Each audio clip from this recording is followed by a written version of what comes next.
இந்த March pass அந்த கைவீசி வந்ததெல்லாம் ரொம்ப அழகாக இருந்துச்சு. அது அதாவது ஒரு நேஷனல் லெவலில் எந்த மாதிரியெல்லாம் நடக்குமோ அந்த லெவலுக்கு உங்களுடைய மார்ச் பாஸ் மிகச்சிறப்பாக இருந்தது. அத்துணை மாணவர்களுக்கும் என்னுடைய வாழ்த்துக்களையும் பாராட்டுதலையும் தெரிவித்துக் கொள்கின்றேன். அதோடு இந்த என்சிசி மாணவர்கள் மிக நேர்த்தியாக உங்களுடைய முழு திறமையும் காண்பித்து காவல்துறை எப்படி செய்யுமோ அதே மாதிரி நீங்கள் கைவீசி நடந்தது உண்மையே மகிழ்ச்சியும் பெருமையுமாக இருக்கிறது. அது உங்களுக்கு மட்டுமல்லாமல் இந்த கல்லூரிக்கே பெருமை சேர்க்கின்ற வகையில் அமைந்திருக்கிறது என்பதை நான் இங்கு மகிழ்ச்சியோடு தெரிவித்துக் கொள்கின்றேன்.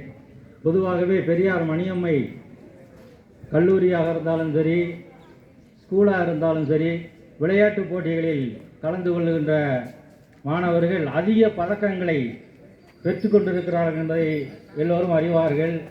அந்த அளவுக்கு ஒரு சிறந்த கல்லூரி என்பதை அனைவருக்கும் நான் மகிழ்ச்சியோடு தெரிவித்துக் கொள்வதோடு, எனக்கும் இந்த கல்லூரியில் ஒரு நல்ல வாய்ப்பை கொடுத்த கல்லூரி நிர்வாகத்திற்கு என்னுடைய நன்றியும் வணக்கத்தையும் நான் இந்த நேரத்திலே அவர்களுக்கு தெரிவித்துக் கொள்கின்றேன்.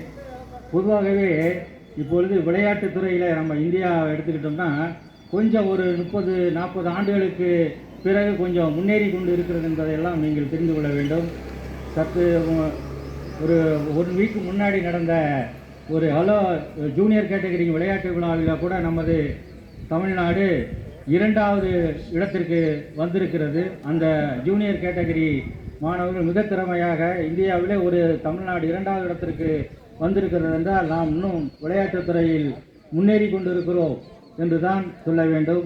அந்த அளவுக்கு இப்பொழுது விளையாட்டுத்துறையை அரசு பல்வேறு வகையிலையும் ஊக்கப்படுத்தி கொண்டிருக்கிறது.